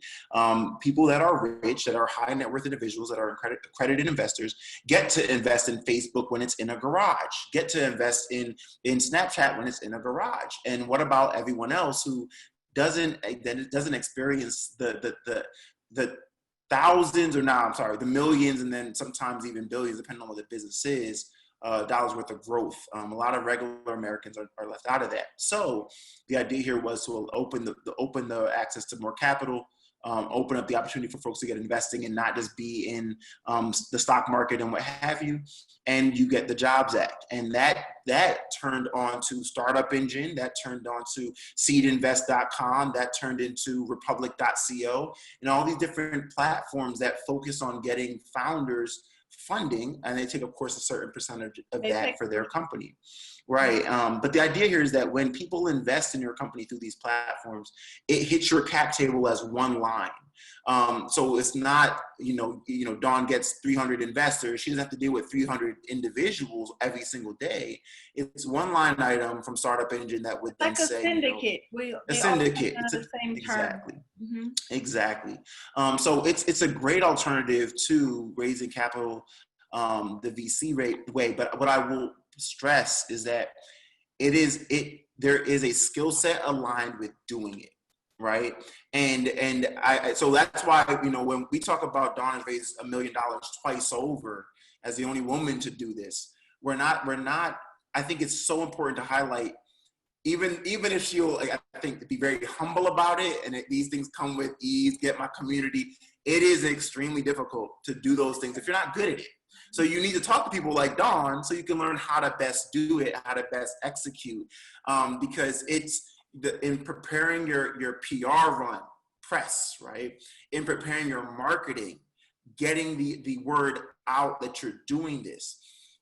Sometimes it costs money just to do that. And if you don't know how to do it appropriately or effectively, and realize that, you know, what's different about this kind of solicitation is that it is going to take momentum completely full stop and in public to get it done. Behind the scenes for angel investors and VCs, it takes momentum as well, but it's a little bit more narrative driven by your narrative of what your business is doing. Once you're out there in public with the equity online crowdfund, if Dawn is like, hey, we're crushing it, and we know her goal's $1 million, and she's sitting at 100,000 2.5 months in, we're like, ooh, I don't know.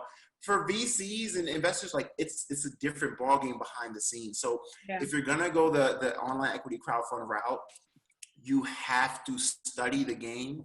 You have to prepare adequately for it. And you have to be mindful of what is the emotional connection with people that you're looking to invest the capital. And another thing I think, Dawn, that you highlighted as well is from a community perspective.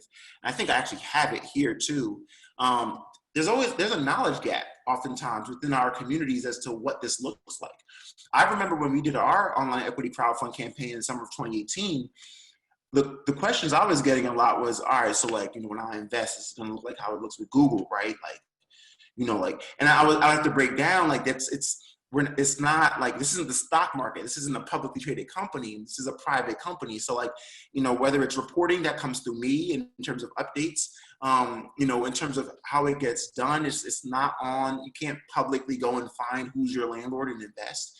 A lot of these things are done differently because we are a private corporation. So it's important to understand, how to best also articulate the story. Because what I found was that we were pitching twice. Mm-hmm. One part of the pitch was what our company generally does. Do you believe in it? Do you see the growth trajectory?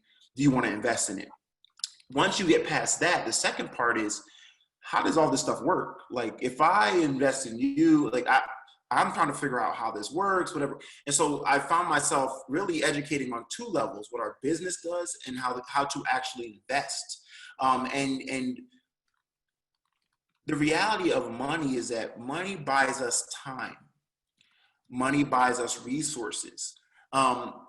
Oftentimes, and it's genuine, people will feel like, look, I'm going to put $500 of my hard-earned money into your business. I want to call and talk to you for an hour. And, Magic Johnson kind of famously is like, I don't do deals under $1 million because I'm going to spend the same time on that $1 million deal as I'm going to spend on the $100,000 deal. That's something that's important to understand in business, is that it's the value, the time value of the money you're getting. So if I spend an hour on a call with an investor putting in $250 of their hard-earned money, and I also can make the connections that maybe if you add up a few weekends of going out when things are more normal, you would have just spent that $250 and not thought twice about it. That $250 is not worth my hour. So you have to figure out how to best either do community calls, where everyone joins the call and then you would have a chance to go through your pitch deck and everyone can ask questions. Or you have to be very clear. It's a hard question, but it's like, hey, someone reaches out to me and says, hey, I'm interested in investing 1 hour of your time to talk through it. It is okay to be like, hey, just to get a general sense, how much are you looking to invest? Because that does dictate then how much time you can spend with that person. Because if they reach out and they say $100,000, I gladly have an hour for you. If they reach out and they say $300 that my grandmother loaned me, I don't have an hour for you. You know what I mean? But I do have this community call coming up next Friday that you should join to ask any questions you have. So just wanted to highlight that. And what are some experiences you had, Dawn, from a knowledge gap perspective, and how have you found it effective and efficient in closing that gap? I did the same as you. I did what I call AMAs, Ask Me Anythings, and I would do those like every few weeks, and I would get on like live and just answer questions. But I also pre-recorded a lot of videos and put them on YouTube, so that, I did a lot of videos. And so I knew from the last round, and just from raising money in general, what people's questions are as it relates to my business. And so I just would answer those questions on a video and then send them to those. Then I would also post my AMAs onto YouTube. And so they would say, oh, I missed the AMA. Don't worry, it's on YouTube. So go ahead and, check it out and answer those questions there. I also say, please post your questions on Start Engine on my crowdfunding campaign page so I can openly answer them. Then I'll send other investors. Go back and look on the page. So I'm answering your questions in all different ways, but I'm not letting myself be worn out. I did a lot of pre-planning. So when you talk about pre-planning and not just throwing a campaign up, and we spent about 6 months preparing our campaign, our materials, our videos, our marketing, me writing thought leadership pieces, me blogging, and just really making sure that people's questions or the clarification they needed around certain things existed in the world already. And it was I don't want to say it like this, but it was a breeze last time. The first time was very hard. I learned a lot. And so that's why I don't have the time to personally walk people through this. But I did write a blog. I also did a a talk that I'll have on my YouTube, on PopCom YouTube, about the crowdfunding experience. I think I'm going to even do a online course, because there's just so many things that you don't learn until you get into it. And I feel like I have the formula down that's repeatable for other people to do. Because yes, I did have a lot of media, but to raise $2.3 million, then a lot of people never heard of me before. So it was really my media strategy. It was really my advertising strategy that I used. I have a formula that I think can work. I think you were such a pioneer in it that people weren't even ready for it yet. People like yourself, people like Fred from Pigeonly, y'all did it early. People, the audience, the crowd, they weren't ready yet. I think if you came back again, you would definitely see a change, because investors are more familiar and educated now, and have heard of something being crowdfunded than you did it, when it just was like, what is this? So it is a lot of education for sure. And people, they ask some really crazy questions all the time, but it's like having them questions already answered is helpful. Yeah. And I'll still maintain, I'm sure you felt this as well from your experience.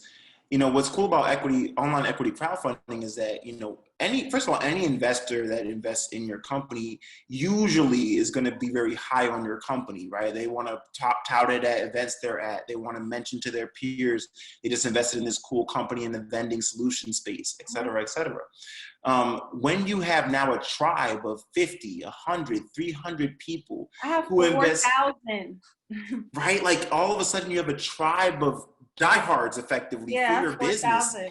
that have put in anywhere from $100 to all the way to tens of thousands, if not hundreds of thousands of dollars. So, and with online equity crowdfunding, like we ended up earning hundreds of now like deep believers in the business. Yes. So when I send those investor updates, they care. It matters to them. And that's why I think, you want that kind of allegiance to your business as you grow it, because it is so hard. We talk often about the best the best feeling a founder gets. And it's usually like, hey, I used your product and it helped me. And it's usually like, I invested in your product and I'm such a deep believer in what you're doing. Those kind of things, when a founder hears them, they're invaluable. Like they are so important. So I just highlight from that vantage point too, why it's so important to think about this route, because it's difficult, but realize it's not luck. Like Dawn said, it's 6 months in planning to then do something that lasts 3 to 6 months, right? So but if you do it right, 3 to 6 weeks, Facts. Yeah. But still, the reason why I highlight that is, at the end of the day, I still want us to be mindful of, like, I think, especially in the Black community, this idea of exceptionalism. Like Dawn is obviously, and I'm not saying this just to pat your back, but Dawn is a very great entrepreneur. And realistically, if you paint her with a different brush and make her a man, she's raised hundreds of millions of dollars with her tenacity. So that being the case, it's so important to highlight too. Like, and I say this a lot, like, I work as hard as I do, so mediocre Black folks can win too. Like that's the mindset, because on the other side of the coin, mediocre white folks win a lot. And I think that, we're seeing a change in things with what's been happening with George Floyd and countless other situations to get us to this bubbling point. But I appreciate that there's a change. It frustrates me though in this process that change is, to your point earlier, Dawn, oh my gosh, I didn't realize, systemic racism has existed in this country for 400 years. To me, that's very disingenuous, disingenuine. But what I will say now is, look, there is a piece of us that's all opt into this contract, as Trevor Noah would put it. And the reality is, for a lot of our businesses, the reason why I really love online equity crowdfunding is that you mentioned earlier the idea of retaining all your voting rights. It is extremely difficult to do that if you're out raising VC, if you're out raising from angel investors. But when you can control the way you're raising capital, that really, really, really affects your control over your business, period. And so I'd highlight that as well. And things to think about when thinking about that. And we already touched on the prepping for launch. This is kind of the last topic I had, was keeping the momentum high. But for you, Dawn, as you think about, you had 6 months of pre-prep for the first time around, you're doing this process for several months. How, it's exhausting, especially for the founder, because you're still building product. You're still running your team in terms of leading them.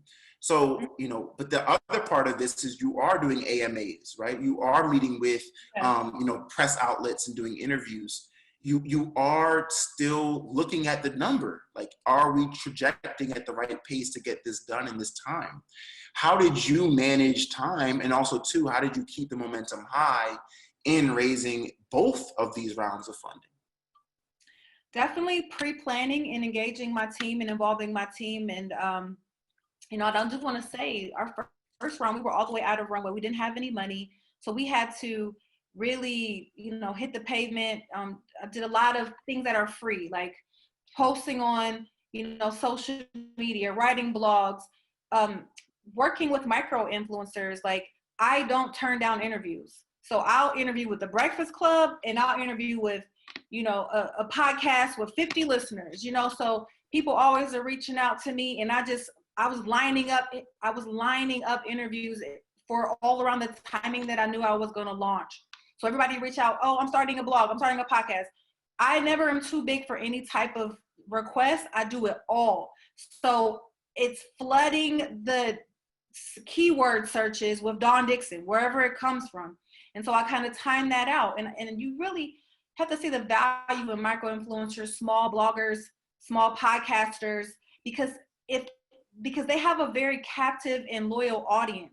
And that people trust them because they're not some massive celebrity. So if you are a podcaster with 100 listeners, they love you and they're going to be doing what you say.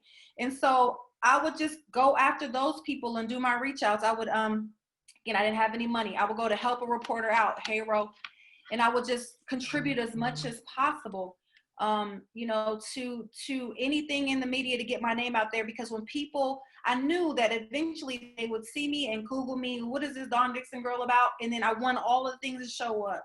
So you really have to think ahead of time about like populating content. And these are all things you can do for free. It's a lot of work, but I had to allocate that time. I was working more hours, and then also I'm a marketer. Like, that is actually my thing.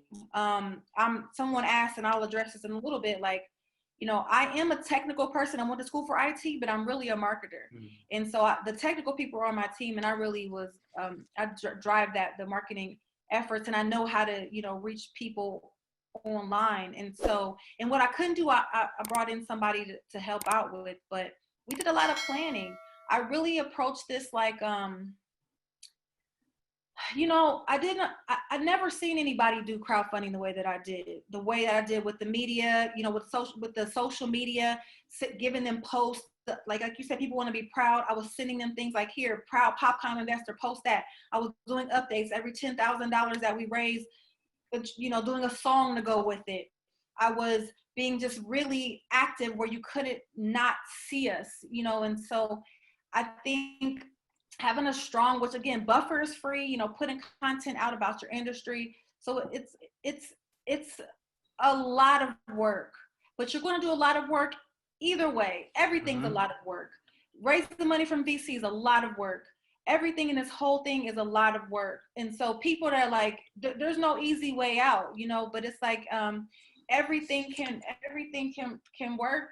My team member this time around, I trained someone on my team to take over social media. And once you go like kind of viral like we did, it's constant engagement. Mm-hmm. It's constant engagement. And, you have to be built for it, of course, because, people want to engage with you, talk to you, say comments, but we spread it out across the marketers on the team. And it did well. It's just a lot of pre-planning. I wrote a blog about it. It's on Afrotech. If you just Google like Dawn Dickson Afrotech, I don't have the link, but I raised $1 million in crowdfunding, and so can you. And I really gave you the 10 steps, and it's good.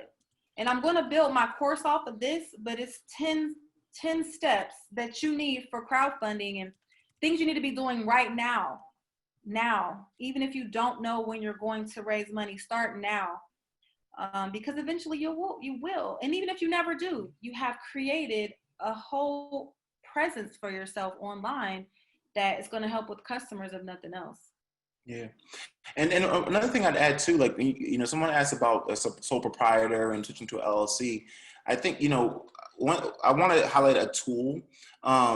Upwork.com is super helpful, upwork.com, because as a sole proprietor, as a CEO, when it's a company of one, you're not going to know everything. That's okay. You're going to try your best to learn as much as you can, and that's going to be a forever process. You're always going to be learning. You have to be addicted to learning. That being said, though, there are already professionals, and I wish in college, I wish as a just younger me, knew kind of the nuance in consulting. In the beginning, I thought a consultant was simply someone who tells you how to do something and then you go and actually have to do it. What I've learned in that process is that's not necessarily always the case. Like, companies will hire consultants who are de facto team members for them. Yes. Companies will hire consultants who will just do a project for them, deliver the project, and now you have this tangible thing, this item, this resource.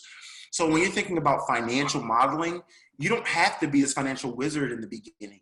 Yeah. Hire a financial modeler off of Upwork, spend some time with them on the phone to go through how they're arriving at their numbers, and learn the story behind the numbers. Learn the story behind how you go about marketing something.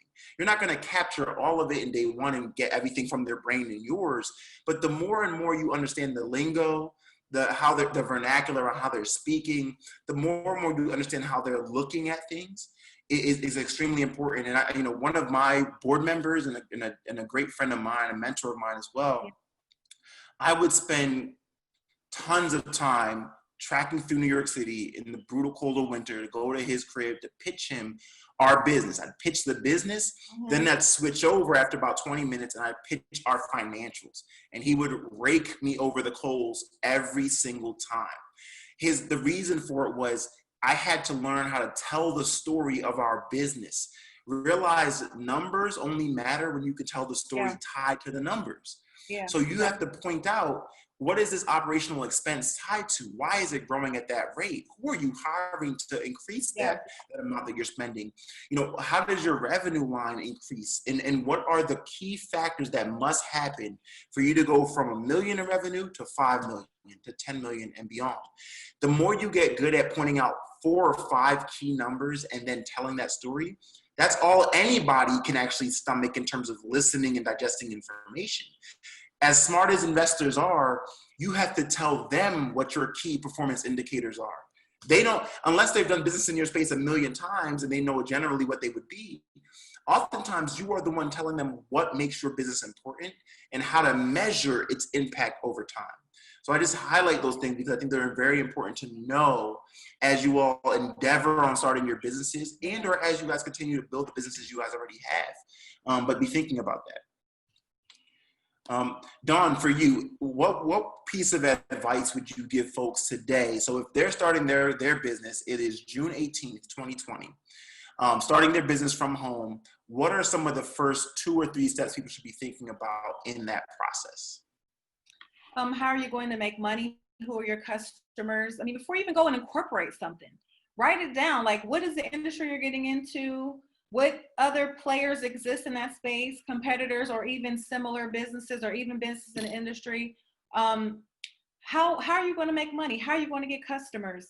And then how far do you want to take this? How big is this industry? If it's a side hustle and you want to make a couple $1,000s extra a month, okay, that's what you got to figure out. And then you set up your company according to that. People have been asking questions about LLCs and sole proprietors and C Corps, and I'm not a lawyer, I can't give legal advice, but how you set up your business is how you're going to grow it, how you're going to capitalize it, and how you're going to tax it. So all those things, you need to understand that before you even do anything else. Is what are you selling? Can you make money? Can you scale it? How big can it get? Everything else comes after that. That's when you decide, okay, how do I incorporate this? What is this going to look like? If you want to raise venture capital or institutional capital or large amounts of capital, they're going to always say they want you to be a C Corp. Yes, there are exceptions, but they're going to say that. So that's what you're thinking. Be ready. If it's going to be just you and if you partners or if you know, liability things, think about that. And there's articles you can read and really understand that. Then you go from there. Then you go and get your EIN number and set it up. And then, you know, start at the same time getting your product out there, getting some early customers, getting people to try it out, test it. I did a lot of research, market research. I did surveys. When I started Flat Out of Heels on my Facebook, I said, I just want to get 100 people to respond to this question. I'm thinking about starting this business. Can you just take 2 minutes and answer this survey for me to learn? How much would you pay for shoes like this? Do you even experience this problem? And I'm like, okay, if out of 100 test case, if, you know, enough percent, for me, it's 80%. If they say they want this business, out of 100, I could say it's 10,000, 80%. And that's a business, $1 million if 80%. You know, I'll just try to figure out, can I make money from this? That's the first thing to do. If you want to be a side hustle at home, making cupcakes or candles or body butter or shake, still figure out what you're going to do with it, because then you get into your margins, which I did not understand. I'm like, okay, I'm going to sell shoes for $20. I'm going to get them made for $2. I'm about to make $18. No, you're not. Because you got to factor in the shipping, the marketing, everything it needs to operate. So then understand, can you really make money from this? Is it going to make sense for you? What do you need to sell it for? Where it's going to be profitable and make sense for you? So the numbers, again, are the most critical part, and the market is the most critical part of any business in general. That's my advice. And I want you to talk a little bit about purchase orders too, because I think there's this idea like, you know, I made it into Walmart, I'm rich now, or, you know, or this company's going to buy from me, I'm rich. A lot of times you're getting, as an income, you're talking about net 30. So post 30 days of the product going live, or whatever the case is, whatever the deal was, net 60, net 90. These are just the number of days. You know, a lot of times you get your product into a Trader Joe's or what have you, you have to be mindful of how soon a lot of these companies pay you your money. And this is a reputation thing, you know, so be mindful of these questions, ask the right questions, research the industries, research if you're going to have your product go offshore, how much will it cost to then bring that to America? These are all things that you don't just know, you have to do the research and for import first. And export and all these things cost. And I did not know. I also learned another hard lesson about, if you manufacture something, anywhere you manufacture that, it needs to say manufactured there. It needs to be on your packaging. So I was making shoes and importing them into the United States from China, and nowhere did it say made in China until customs held up my shipment. Like, excuse me, nothing says made in China on these boxes, these soles, these shoes, these bags. I was like, oh, I did not know that. Thank you for telling me. Give me my stuff, please. Right. So, you know, you learn a lot of things along the way, and it's important to research it in advance and be realistic. You know, I didn't understand that what it took to get into big retailers, but they have a thing called buybacks. Not only do they have these crazy net payment terms, but if they don't sell it all, you got to buy it back. You got to get that money back. A lot of times. That's why, you know, Flat Out didn't make it to the shelves of CVS's and Targets, because I got an opportunity, but I was like, wow, the scale that I have to be at, we're just not there. We cannot, you know, there's also a lot of times like a shelving fee. You know, brands will pay $100,000 to be on the shelf at a store just to be on the shelf. It's really, it's a game. You got to know the game. And you have to have certain kind of barcodes. You have to be registered with a barcode system. And sometimes buying new barcodes are so expensive, thousands and thousands of dollars to buy a barcode, because every barcode on every product in the stores have to be unique. And so it's all registered under a master barcode system. That's expensive. You know, understand, and you know, we're talking about the external right now in terms of customers and that process, but also internally, right? Like, I think in New York State, the law is once you're at 2 employees, you need to have workers' compensation. If you don't, they will slam you with a massive fine. And every state wants their taxes. So you need counsel. You need a lawyer to understand the nuances of tax laws in different states. We don't say this stuff to scare anybody. I'm a big believer in growing organically. I won't go as far as promising you, but I will say most times once you start running against a certain wall, you can figure out how to get past that wall. That's the lesson, right? That's the organic growth part. But as much as you can fill your head with the information up front, definitely do it, while also realizing a big part of business, a big part of investment is from your gut, is from your passion. And you tie that into the logical part of it in terms of numbers, monthly recurring revenue, annual recurring revenue. Those growth rate numbers become your Bible that you follow with your business, because that's the only way you can actually measure, is it actually effective? Is it actually impactful long term? As we wrap today, though, and let me share my screen back. I just want to touch on a few things as we close up here. Can you guys see my screen? Dawn, you're my person. Can you guys see it? Perfect. So just to wrap up, WYL, we are hiring. We're always looking for full stack engineers at this current time. And those opportunities will be full time. Email us at letstalk@wyl.co. Make sure you go online and review your landlord at wyl.co. Stay tuned. Our app launch is coming soon, so we will have a lot more to say on that. Subscribe to our podcast. We're the WYL Take Ownership podcast. I will get into the crux of what it all is about. But remember, you can find us anywhere you listen to podcasts. So make sure to check us out. Next week, we're going to be talking about scaling from your couch. So how do you scale and continue to maintain growth? Will Tom, I think, is the perfect person to talk about that from Rec Philly. They are a in-person community. They have this dope artistic space, a creative space in Philadelphia.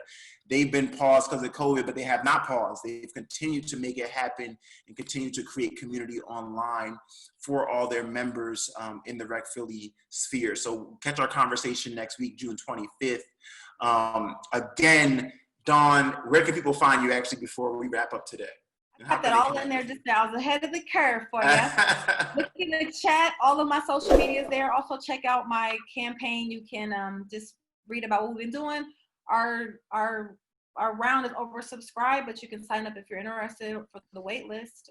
Something is in the works. But I just appreciate being here and talking to you. And I know it was deep, but trust me, you guys are getting some gems that we never got. And I went through TechSARS and I never got this type of level of information. So I definitely hope that you found it valuable, and thank you all for just supporting Ofo and Who's Your Landlord. They are dope. So everything he asked you to do, please do it. Review your landlord, support, and let's blow this business up. Let's continue to support each other. Let's do that. Let me get this right. Here it goes. WYL.co. You can catch us there. And then too, I will do this. I'll drop my email in the chat if anybody wants to connect afterward as well. Dawn, thank you so much for coming through, for showing love, for giving your insights. They are worth millions and more. They are invaluable. Thank you all for tuning in today.